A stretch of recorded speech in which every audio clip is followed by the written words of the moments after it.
Guess what day it is? Guess what day it is? Huh? Anybody? Leslie, guess what today is? It's hump day. Woo-woo! Happy hump day, everybody. Welcome to Wednesday afternoon business therapy right here, coming to you live from kind of a mild, warm, but humid, sunny day here in Columbus, Ohio. So this is the Orange Nomad Studios. Happy to have you join us today. So tell us in the comments where you're tuning in from. Let me know in the comments that you can hear me okay, and we'll get all that technical stuff out of the way first off. So welcome, everyone, to another broadcast. We're going to have a different topic this week. I'm excited about this topic.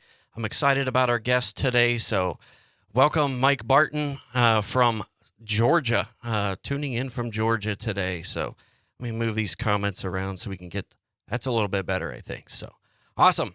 So if you're just tuning into the show, let me know where you're tuning in from and what part of the world you're tuning in from. And you'll see if you've ever watched this broadcast before, we have a global audience, which is absolutely incredible to me. Just phenomenal support of this show every single week. And I'm happy that we have guests such as yourself watching this show every week. I'm happy to be able to do this. And I want to thank you so much to our repeat guests. So those of you who have watched the show before, put that in the comments that you're a repeat guest. If this is your first time catching the show, put that in the comments as well, that this is your first time catching the Do What Is Necessary live stream. So if this is your first time here, you probably have absolutely no idea who I am or who all of this immense amount of orange coming at you on a Wednesday afternoon. My name is Andrew Moon. I run a company called Orange Nomad, and I am 100% dedicated to turn hustling, overworked entrepreneurs into calm, unstoppable CEOs. And that's what this show is all about. We started this show on April Fool's Day last year. I started this show as a way to help entrepreneurs, to help those of you who are thinking about entrepreneurship, those of you who have been in business for a while, to be able to use your business to a more powerful means to do what is necessary. That's why I named this show the Do What Is Necessary live stream. This isn't the hustle grind. This isn't the 10x garbage that's being puked out on entrepreneurs day in and day out. This is about doing what is absolutely necessary for you. That's what this show is about. Hopefully, that's what you're able to gather from this show and walk away from this show is just something that has empowered you or inspired you to do what is necessary for you. Everybody's different. What's necessary for me doesn't look like what's necessary for you. So welcome to the show, Bobby Brooks. She's tuning in from Delaware. So we want to thank you so much for tuning into the show today. And Bobby said she is a first-time guest. So thank you so much for watching the show, Bobby, and tuning in.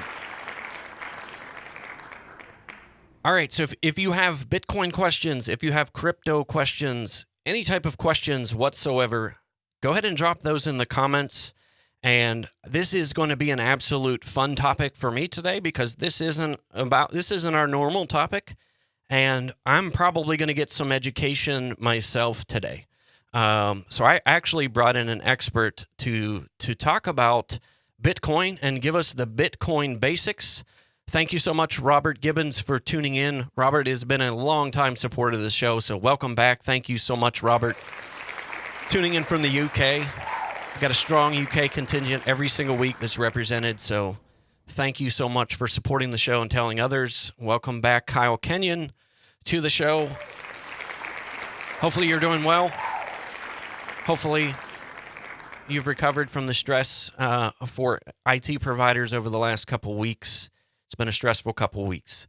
So if you're an IT service provider, I want you to tune in to the end of the show because my guest and I are going to be talking about an opportunity that I think is unique, and it's an untapped opportunity for you to have a different discussion with your clients and to be able to educate your clients on a topic that they are probably more interested in than just the straight up cyber news that has plagued our news feed for quite some time. So, all right, without further ado, help me welcome our guest to the show, Miss Raina Casbon-Kelts, and we're going to have a fun discussion today, all about crypto, Bitcoin, startups.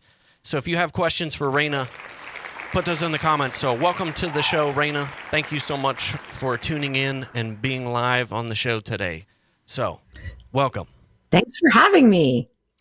This is going to be fun. We're going to have lots of fun today. So, all right, Raina, tell us a little bit about you, where you're at in the world, so people kind of know geographically where you're tuning in from, and maybe a little bit about what you do. And you're in a startup right now, and basically you're a short version of your journey to where you're at today.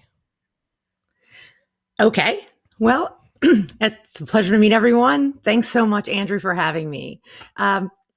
So my name is Raina, and I am a co-founder and the Chief Experience Officer at Gilded. At Gilded, we're a back office solution for businesses that transact with digital assets. So all day, every day, I talk to business owners who are learning how to use this technology to save money for marketing purposes, for a whole slew of different things. I met my co-founders at the New Orleans Ethereum meetup. So Ethereum is a cryptocurrency, second in market cap to Bitcoin. And we were all interested in learning what the future held for adoption of this amazing technology. And when we first began, we were all unsure. We felt like this was internet made over again, right? In the beginning, the internet was hard. I remember when the internet was hard and expensive, $1 a minute for AOL, and everything about this technology lends me to believe that it is following the same path. It is. I remember getting in like the .com era in the late 90s is really when I remember all of that startup, that excitement. I mean, just all kinds of stupid money being thrown at everything. But I learned a lot. Yeah. I learned a lot about growing, scaling, and just that excitement of where the internet was going to go. And here we are 20 plus years later. So what are some of the challenges that you've had, being in a startup? Because a lot of our audience will be tuning in that may be wanting to start out on their own. I've seen a lot of that. I do a lot of startup coaching for people that just want to get outside of corporate America and do their own thing and work on their side hustle. So what challenges have you had over the last couple of years, working at Gilded and as you guys are growing and scaling? So a startup, well, first of all, I didn't want to work 8 to 5 anymore. So now I work 24/7, 365. So that's number one with a startup. It is the most rewarding, gut-wrenching, fun, challenging thing that I've ever done. And it's truly amazing because before I would stare at the clock waiting for 5. Please, when is 5 o'clock going to get here? And now I'm like, oh no, it's 10 o'clock. And I'm like, oh no, I have just a few more people to follow up with, just a couple more things that I need to do. And so, I mean, it's a complete shift in everything. I love helping people, and there's no better way to do that than teaching them about new technology. So, I guess I agree with you there. Question. No, it does. And like I said, if you have questions about running a startup, if we see some questions coming in about Bitcoin, about crypto, so plug your questions in. I brought on, like I said, Raina is the guest. She's the expert, and that's why I brought her in today to answer your questions around crypto, Bitcoin, and the questions that you or your clients may have. But I'm right with you there. That just being an entrepreneur, especially in a startup, just the range of emotions that we go through on a daily basis, like every emotion that you just talked about, like you could experience all of those inside of an hour, it seems like. And like it's a roller coaster ride of, up and down emotions and just trying to deal with that. But it's fun. It's exciting at the same time. But I think that it kind of talks a little bit about, the challenges of being in that space. But it is an exciting space. So let's just talk about. I'm going to go ahead and plug in a question that we've got from Robert. We'll kind of kick the conversation off, and I'm going to have you just tell us a little bit about the basics of Bitcoin, crypto, and then we're going to talk about current events, the adoption rates. Then we're going to get into talking about the safety. How do we protect those digital assets? So Robert had a question here. He said, should business invest in Bitcoin in case they are encrypted? So the best answer for that is I'm not a financial advisor. You should speak with your financial advisor to find out what your risk profile is and whether or not you should invest in a digital asset. But from my point of view, the best way to obtain Bitcoin or any digital asset is to work for it, accept it for payment. When you purchase a digital asset, all you do is look to see if the price is up or down. Yep. But when you accept it for payment, that price thing goes away a little bit because you're not constantly worried about that you put money in and that it's not worth that much anymore because it's up and down. It is a truly decentralized, fair market. So there are no protections in Bitcoin. So the price is going to be high one day, low another day. The asset itself has value. The dollar value of that asset is of no consequence to me today. Yeah. And I think, I think to answer part of Robert's question, I think we'll get to it when we get to talking about the security procedures. Robert's an MSP over in the UK, and that's one of the things that are keeping MSPs up these days is ransomware. And it's just a completely new realm. Like when I sold my IT business in 2014, ransomware was just kind of in its infancy. And what we're dealing with now is a completely different level. But I think we'll talk a little bit about the safety things maybe a little bit later in the show, but maybe we'll circle back to that question and talk about that a little bit as well. But if you wanted to, if that didn't answer your question, Robert, go ahead and put that in the comments too, just if there's some follow-up that you want us to do as well. But Raina, just tell us a little bit about, I guess the 30,000-foot view of what Bitcoin is. And you talked about being able to accept it for payment, just kind of the differences between, say, accepting credit cards and accepting Bitcoin, like the pros and cons maybe of each, at a very 30,000-foot view. Okay. Well, credit cards, I'll start with credit cards were never meant to be on the internet, right? When you give someone your credit card number and the CVV on the back, you're giving them the lock and the key. With Bitcoin and digital assets, no one can take them from you or pull them from you. You have to give it to them. So that is one viewpoint that that makes it different, right? Also makes it safer and more secure, and a little bit more private, right? As cash kind of goes by the wayside, one of my favorite comparisons is, some of us have that relative who might show up every now and then, and they might not be living the kind of life that you would have hoped for them. And they may need some cash.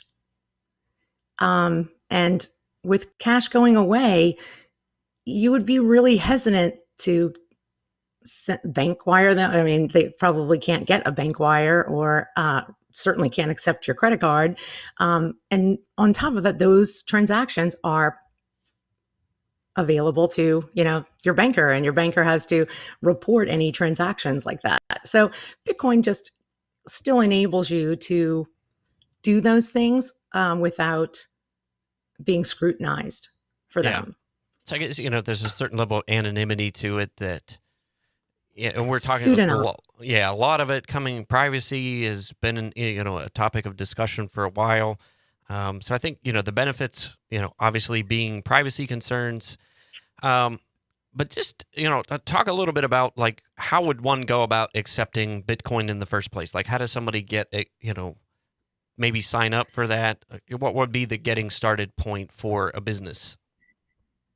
So it depends on your level of technical understanding of the technology. So a Bitcoin is not physical, it is on the internet. Blockchain is a data architecture, right? If you wanted to buy Bitcoins, there are exchanges and things of that nature. But the first thing that you could do would be to download a client. Gotcha. Anyone in the power of this technology is that anyone in the world can download an application to their phone and start receiving payment. Gotcha. So, it's kind of, I guess, those that are familiar with, Stripe or PayPal, that, you can download the app and start taking payments. So it's similar in that way. Obviously, how you get paid is differently. So does somebody need to sign up? Okay. So there's an approval process. So that's something that's different. I guess, is it more stringent? Do you know, to get approved for Bitcoin as opposed to Stripe or, PayPal or anything like that? There is no approval process. So should you want to connect your bank account to an exchange and buy Bitcoin that way, then you would fill out an application and do your KYC. But not everyone is American. Not everyone has access to banks. And I can download an application to my phone and start accepting Bitcoin today. To pay me in Bitcoin, you don't have to give me your name and social security number and address and phone number and all of this personal information. You and I could exchange services for Bitcoin today without needing any of that. Gotcha. So if I wanted to buy something from you and I wanted to pay you in Bitcoin, so like, do I need to sign up with Ethereum or any of the other exchanges in order to do that? No, you just download a client to your phone. Okay. That interacts with the Bitcoin blockchain. You would press receive, I would press send, and I can send you Bitcoin. So for Bitcoin, it's public and private key pairs. Gotcha. Right? So the private key is private. That is yours, and you should not share that with anyone. Anyone who has a private key to a Bitcoin wallet has the Bitcoin. Gotcha. So unlike a bank account, this private key is a digital signature. So when I send you Bitcoin, I'm not actually sending anything. Bitcoins don't move. What I'm doing is digitally signing over ownership of this piece of code that is a Bitcoin from me to you. Gotcha. My private key can produce an infinite number of public keys that I can share on the internet. I can share them anywhere because no one can go from the public key to the private key. It only works the other way. Gotcha. And that's SHA-256 for all of the IT people in the group and the crowd. Yeah, it's some of I know there's probably a lot that could probably get way more technical than you and I combined, and with the technical aspects. That's why we would cover the basics. So again, we had talked a little bit before about when we went live. Like, I haven't bought any Bitcoin, I haven't exchanged any Bitcoin. I just haven't had the time to focus on educating myself. So I guess part of this is. That's what I want to know. If I wanted to start sending and receiving Bitcoin, so it's just a matter of downloading basically an app to my phone to get that process started. Yes. Do you remember, we talked about that before, you remember the early days of the internet, right? Yeah. The thing about the internet was anyone can get on the internet and build on the internet, right? Yep. It's open to everyone. And Bitcoin also is open to everyone. Anyone can use that network. It's a decentralized network. and anyone can use it to exchange value. Yeah. So basically, I don't need anything other than the app at this point to get started and kind of let it go from there, experiment from there. So just talking about what are, I guess I didn't even check today. Like, what's the price of Bitcoin going for today? Like, I didn't even look. 32. 32,000. Around 32. Uh-huh. All right, so one Bitcoin is $32,000. So yeah, huge difference. It just exchange rate, having all of that, goes away.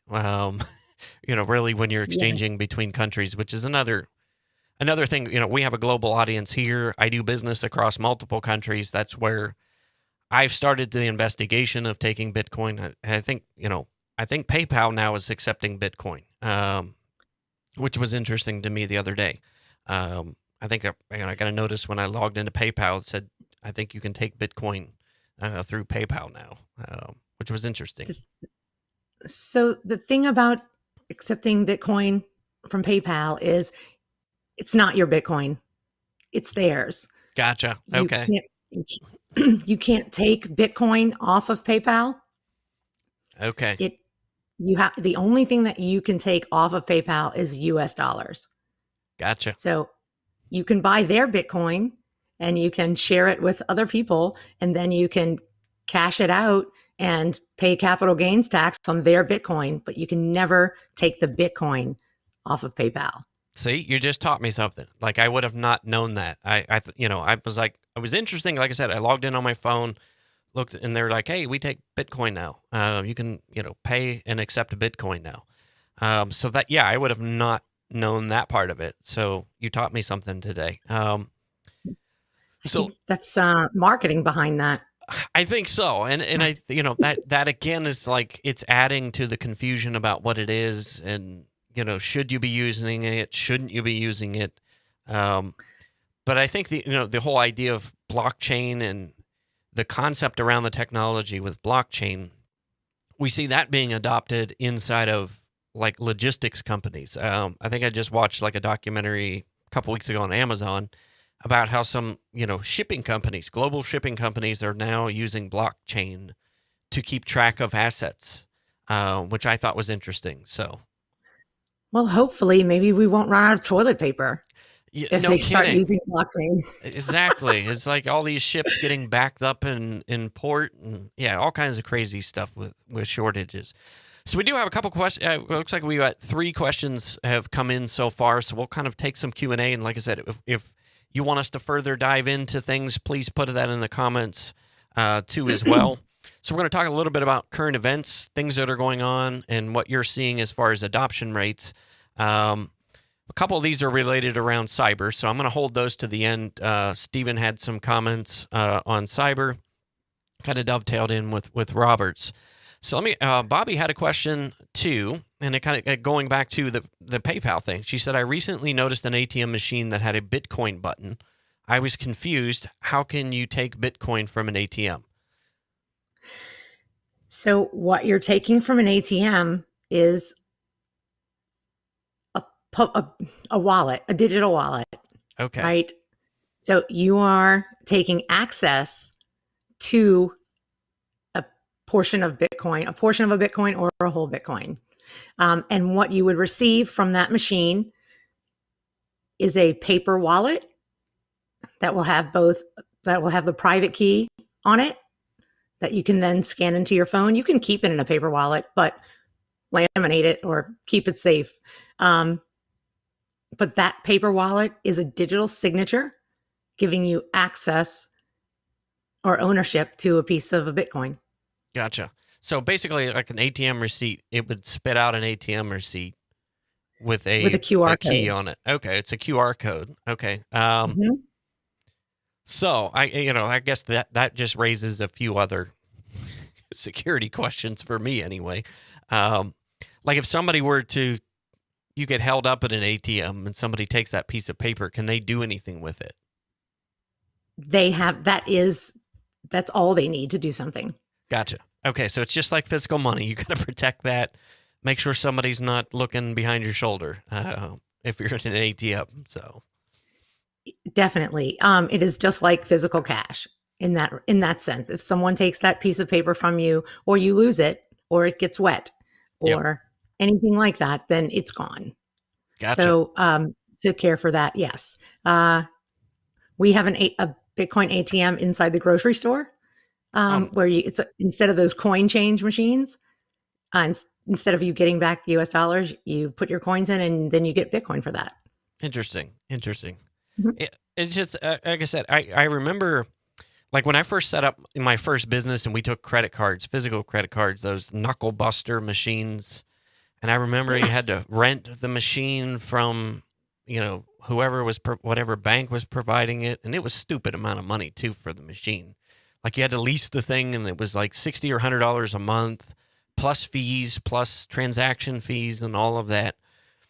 How does that, like, if somebody was to open a business today and start taking Bitcoin, like, is all of that eliminated? It is for you. So with Bitcoin and all digital assets, the sender pays the fee. Gotcha. Okay. So So the essentially, recipient pays nothing. so I Right. can get up and running and start my own business like pretty quickly with just an app on my phone. I can start sending and receiving. People can pay me in Bitcoin. So I don't need any other devices and pay any other fees to start doing that. The How do I say this? I guess the killer app for Bitcoin and digital assets is entrepreneurship for the time Okay. being. Yeah. Anyone, anywhere, and we think of it from the point of view of being American, right? Where Yeah. this is a choice, but there are 180 fiat currencies globally. PayPal takes 26 of them. Not everyone has access to financial services, Yeah. but everyone with an internet connection can accept Bitcoin. That just, amazes me from that perspective because, that was part of the documentary that I watched too, is some of these countries where all they have is a cell phone. Like there's no gigabit internet into their house or their business. And how, some of these developing countries, entrepreneurship is enabled for the first time.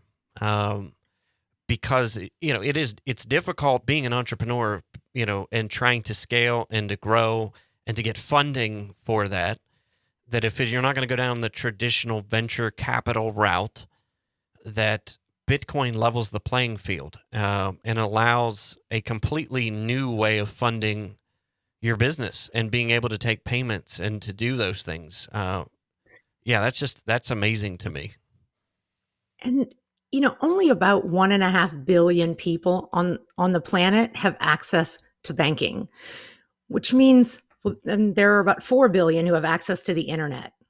Yeah. So that those other 3 billion people, they can see things online. They can communicate and on Twitter and things like that. But if you don't want their money, if no one wants their money, then they can't transact. Yeah. And Yeah. and Bitcoin gives them that ability. Now they can transact online. And what does that lead to for the 1.5 billion that are online buying and selling now? If another 2.5, 3 billion, 4 billion people come into the global economy, everyone is better off. Yeah. The entire world. Yeah. And it's just, it's enabling things. And that's the part that amazed me in that documentary where, somebody who's growing crops can actually take those crops to market and be able to get paid in Bitcoin. And like that just blew me away, because everybody's pretty much has a cell phone now. Yeah, that was amazing. Just the opportunity that was not there before and how technology enabled that in the last couple of years. I mean, a little closer to home, we closed a deal with a customer in Australia, Mm. and on the call, I sent them an invoice and it was paid and in our wallet final before we got off the call. Yeah, because I know even I if was, you accept credit card payments, like it's a couple days before you get your money. and more than that from Singapore. Yeah, it was just, it's wild, that we're still, in that antiquated way of getting paid and doing business and transacting, and like the simplicity of it now is amazing to me. So Bobby had a follow-up question. She said, how does that affect our taxes as a business? Like if you accept payments as a business, like how does that work if you're a business owner? So as long as you don't sell it, it doesn't affect it at all. It's just income. But Gotcha. when you sell Bitcoin or cash it out, if you've waited to do that, then there is a capital gain or loss on that transaction. Gotcha. So don't sell it. Just hold it. Yeah, so it's It'll kind of be like more stocks. valuable in the future. Yeah, so if you get a Bitcoin today, it's worth $32,000, and that if that goes up to $64,000 tomorrow, and you sell it, you pay capital gains on that profit. Correct? Yes. Yes. Okay. So that's the only time it affects you as a business. Other than that, it's basically accounting. You're just accounting for income. Yes, and we help with that. Perfect. That led me to that discussion, because I think this opens up, kind of the opportunity that I see for a lot of the technical folks and the MSPs on this show. And it really got me thinking, when you and I first met through Gabe Raggio. So thank you, Gabe, if you're watching this show. Thank you for this introduction. And it really, I started thinking about, what you guys are doing with Bitcoin and the specifics around it. But I immediately thought about, those clients that I used to have running an IT business. And those of you who have CPA firms, or any business for that matter, but specifically, I think CPA firms who have to keep track of that and digital assets for their customers. How does, the solution that you provide kind of factor into that? How do you alleviate that problem for accounting and payment and reconciliation? So what the IRS wants from you, if you accept crypto for payment, is the spot price of the transaction, and when you sell it, you also need that. That's how you calculate the gain. So when you receive the Bitcoin, it was worth something at the time you received it. So you need to record that in your GL. And again, if you trade that asset or sell it, then you will also need the price at which you sold it. And that's how you figure out your gains and losses. Gotcha. So if I'm taking Bitcoin right now, like how do I account for that? Like I don't know, most businesses use QuickBooks. Like I use QuickBooks or Xero. Yes. So in Gilded, you would add the wallet that you received the Bitcoin to, the public key. And that enables our software to pull that data from the blockchain. And we normalize the data. We add a spot price and a classification of income or expense, depending on whether it's in or out. And then we have a sync to QuickBooks. So we will write that as a journal entry to your QuickBooks general ledger chart of accounts under digital assets. Gotcha. So, that was always the disconnect for me. Like right now, if you take Stripe or some other type of payment, you could synchronize that to your accounting software. So you guys actually do the integration between, make it easing that process, correct? That's that is our entire business model, is we make it easy for businesses to use this asset, to use these assets, because there are so many benefits, the savings. Any business can sell internationally now. Yeah. Right. If you have, where before smaller businesses, it was cost prohibitive to sell anything overseas, because you have not only the transaction fee from credit cards or wires, also have the FX fee, right? The foreign exchange. Yeah. The foreign currency exchange. And you pay a lot of money for that, in where it is cost prohibitive for a smaller business to do business cross borders. And Bitcoin makes it not cost prohibitive anymore. Yeah, because I still fought that. I mean, I paid tens of thousands of dollars in credit card fees every single year to take credit cards for our business. And I know that's still a topic for discussion with MSPs and IT providers because it's just like we don't have time to do the accounting. We don't, but paying ACH fees and credit card fees. Like I moved most of my customers to ACH because it saved me money. But the problem that I found is now QuickBooks and all the rest of them that are doing ACHs are now doubling fees now. So that benefit, that cost savings went away.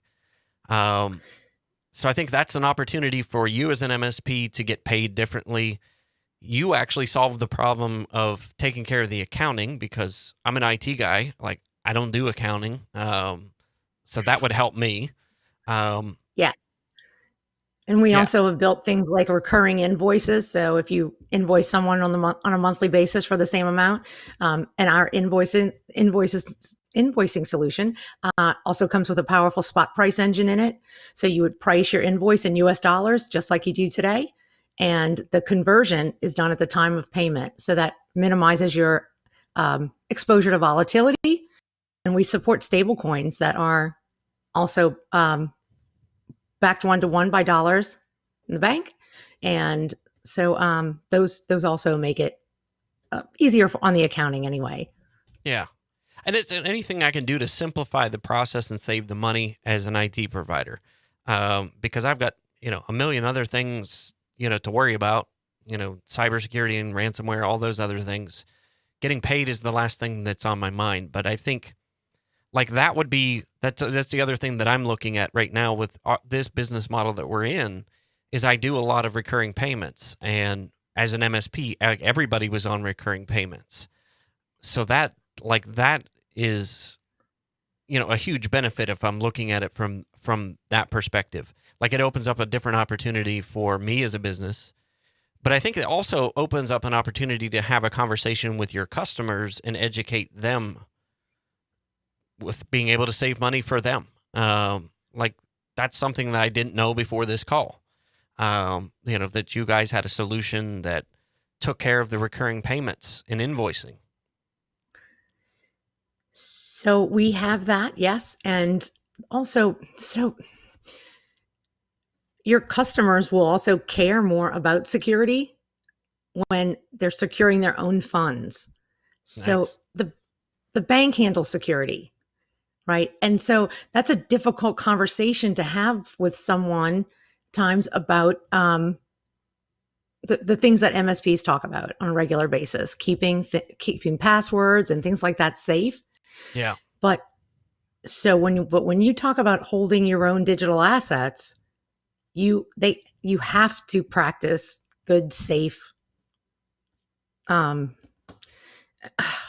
so many ways to lose it. Again, it's like anyone who has your private key will have your assets. Now there are lots of exchanges and things like that out there, but the first conversation before your business client is to accept crypto for payment is to have a real conversation about security.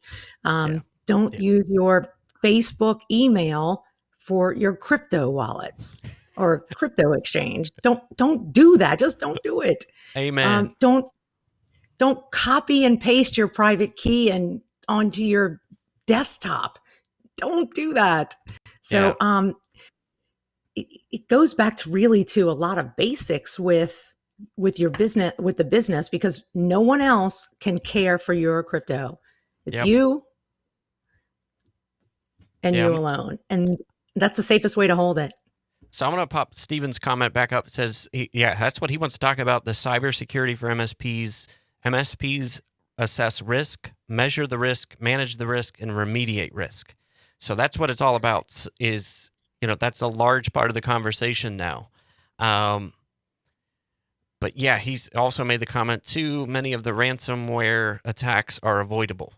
I think you touched on a couple things there. Blockchain does not equal security.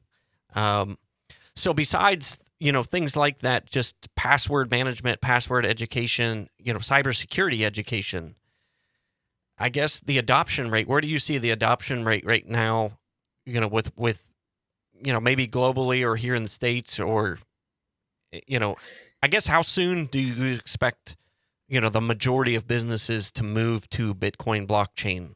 And, how soon do MSPs need to have that conversation about security and get ahead of that? How would they do that?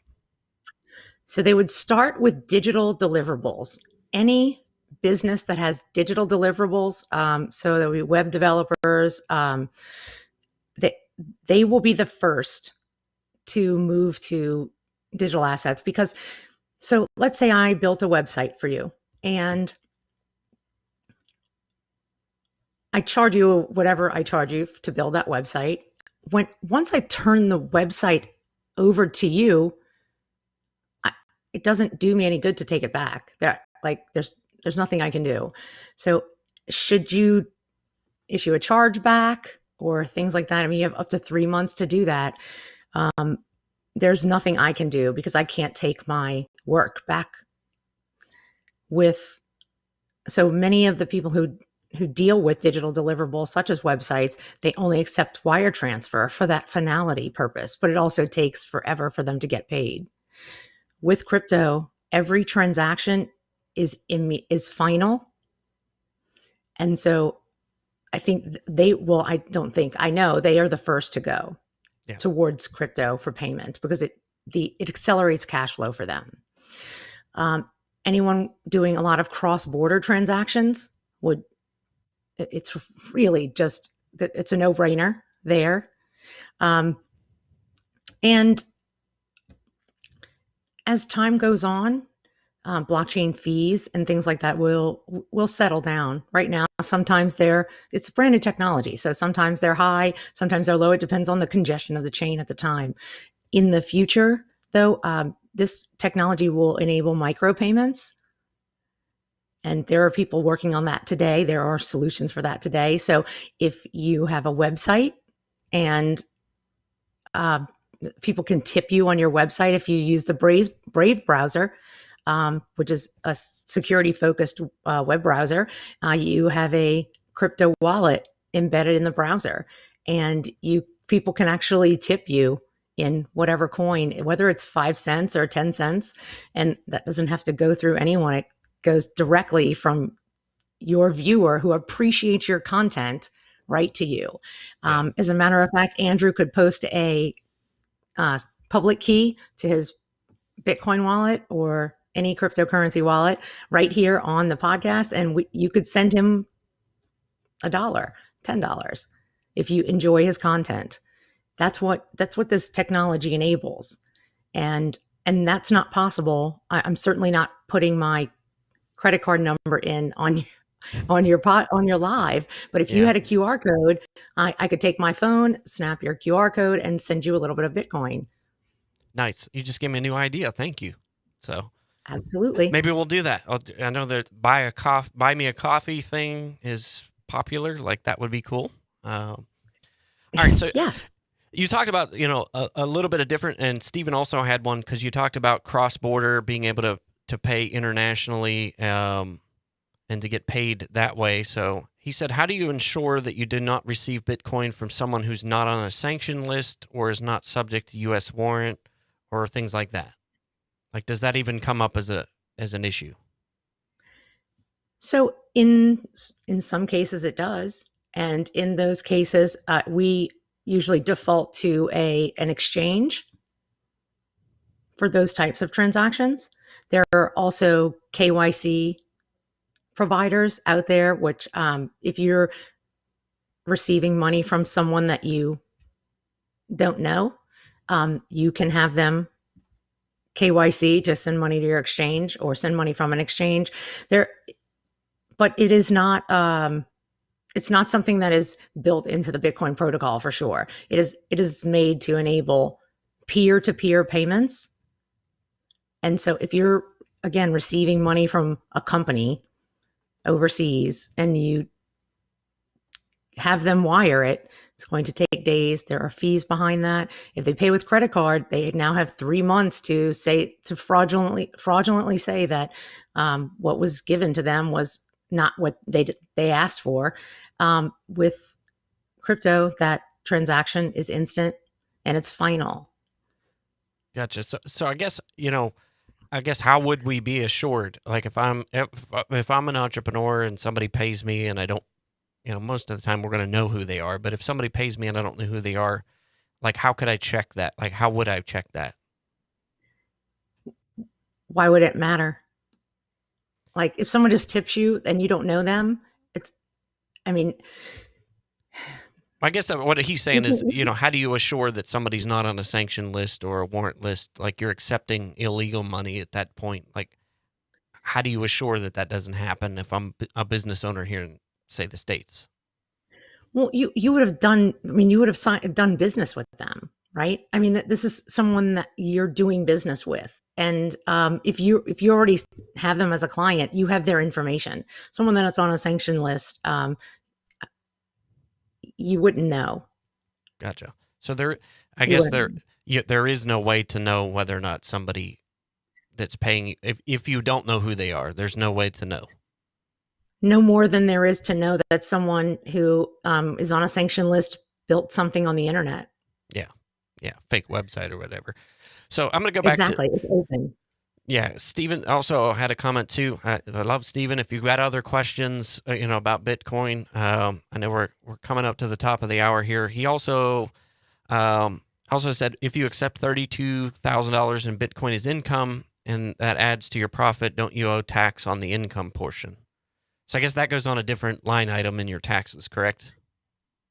Right, because it's an asset. It's property in the United States. So Okay. If you received $32,000 payment in Apple stock, where would that go? Bitcoin goes in the same place.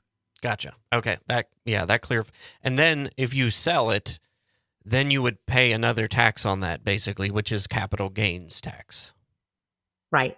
Gotcha. So that only comes into play if you sell it. So yeah, if you have other further questions, I want to be respectful of your time today, Raina, too. So other than like copy and pasting, not using the same password, what other types of things can an MSP do to educate their customers on security around Bitcoin, buying Bitcoin, transacting in Bitcoin, or crypto in general? I know Bitcoin is a general term. Right. Now, yes. Everyone knows the word Bitcoin. So, so I would start off assessing the technical expertise of your customer. And as an MSB, you would know that. For the most part, I would suggest anyone that's new to crypto to start off with an exchange.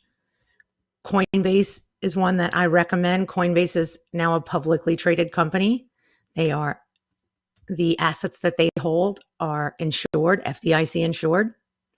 You can sign up for an account on Coinbase. You will have to KYC. You can connect Coinbase to your bank account, so you can buy assets using Coinbase, and you can also sell them, cash out, and go to your bank account. The difference between Coinbase and PayPal, which you mentioned earlier, is that PayPal, you can't remove the crypto from PayPal. And with Coinbase, you can actually take that Bitcoin off of Coinbase and custody it yourself. So the things that I talk to people most about, so first of all, with Coinbase, don't use your Facebook email or your Twitter email. Don't do that. Also,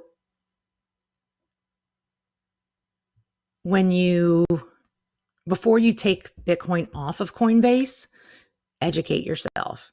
I have a pinned tweet on my Twitter at Raina_crypto that has a lot of great information on it. Coinbase has some precautions, so it will protect you from doing things that that you shouldn't, maybe fat fingering a key or things of that nature. So they have a lot of protections in place. It won't let you send Bitcoin to a non-Bitcoin address. Same thing with Ethereum and other digital assets. When I receive fiat currency, which is government currency, US dollars. I actually send that to Coinbase as US dollar coin because they pay 1.5% APY, and that's more than my bank pays. So there are ways to earn money. Coinbase gives you a lot of choices. Like they have new videos that you can watch to learn about the basics of these digital assets. So that is by far my biggest recommendation. And there's a lot behind that. They are one of the earliest. We built technology on their API, so you can use gilded invoices to receive payment in crypto right to your Coinbase account. And they do have a lot of protections for new users of crypto. So that's where I tell everyone to start. Gotcha. Good. Anything other basics that somebody might be able to educate them? Yes, don't use SMS for two-factor auth. Don't do that. Get Google Authenticator, Authy. There are lots of them out there that are much more secure, because today everything is tied to that Google, right? Sign in with Google is really easy to use. But if the two-factor authentication that you have is a text message, anyone who SIM swaps you or anything like that, just that one application, Google, if they get into your Google, they've got everything. Yep. So use an app, an authenticator app. Don't use SMS. I think that's one of the ones that MSPs definitely recommend is using an app to do that. And a lot of them, there's a couple solutions in the MSP space that are 2FA, but they're app based.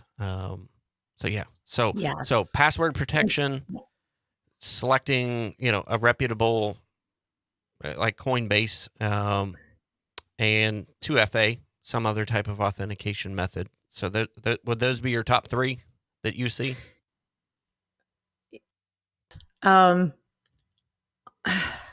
Also, if something sounds too good to be true, it is, especially in crypto.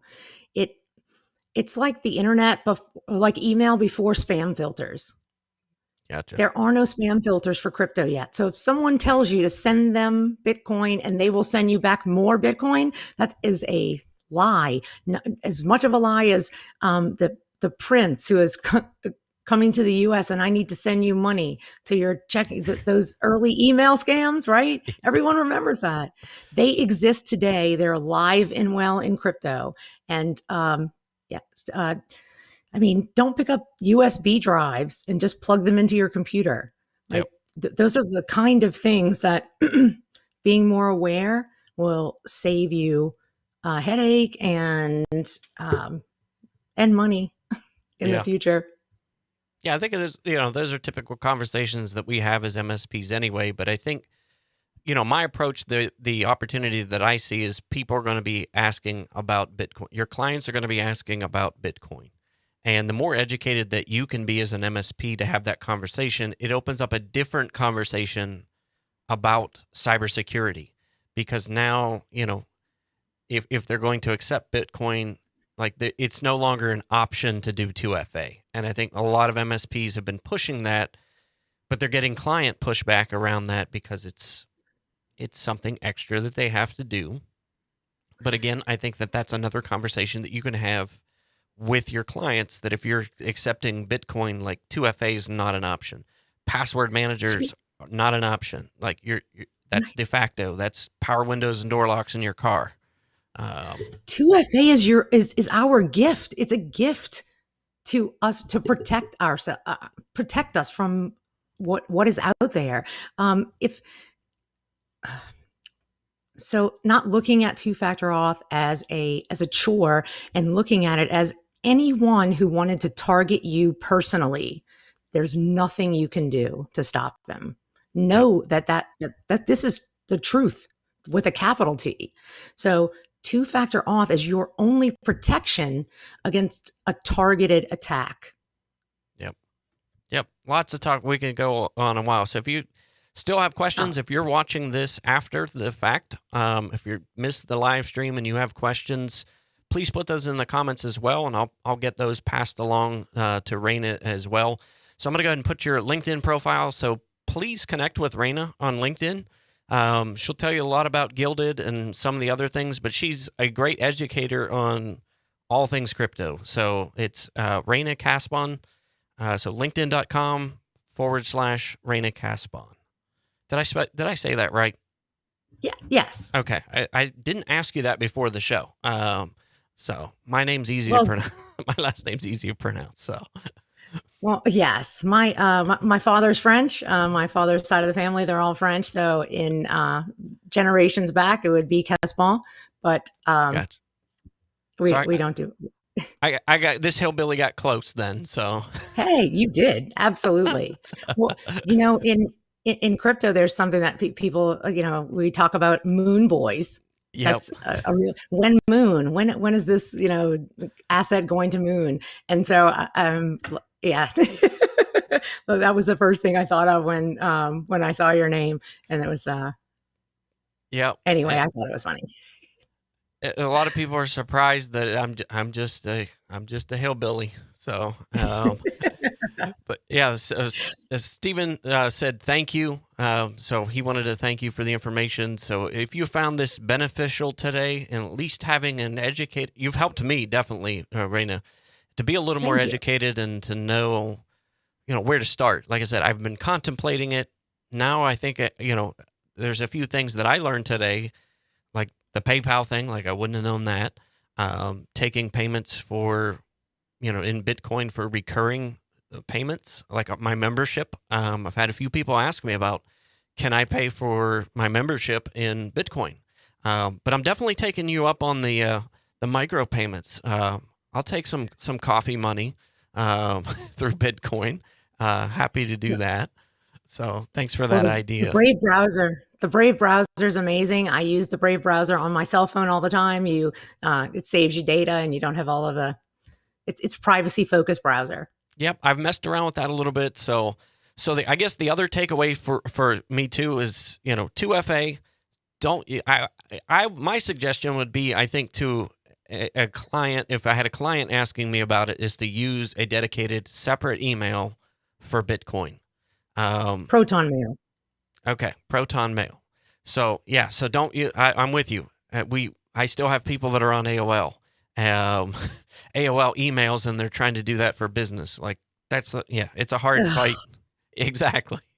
Like you could go in so many different directions, but yeah, I think there was an LA Times article this week of somebody who lost his entire business because that's what it was. He was using his Yahoo email address and password for his banking, and somebody took him out and took everything he had. So yeah, don't do that.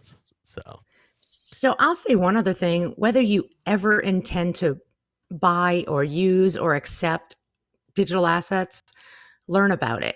It will be like learning the internet in the early 2000s, and you are still an early adopter. The world is changing right in front of our faces.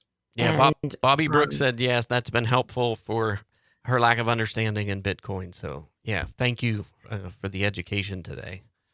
Hey, I appreciate the time to talk with everyone, and we can do this again, Andrew. For sure. I think we're going to have some follow-up discussions. Like, I think, maybe I'd like to pull you in and maybe our Team Orange member community, and maybe do a separate kind of a more technical breakdown, or just, those types of things, maybe in a private session. But I'm sure that there's a ton more education that you could help me with for sure. But I think our community would benefit from that too. So, well, next would be Ethereum and stable coins if I had a choice. Gotcha. Excellent. Thank you, Raina, so much for being on the show today. I very much appreciate your time and your education today. Thank you. Thank you. It was great being here. All right. I'll talk to you soon. Okay.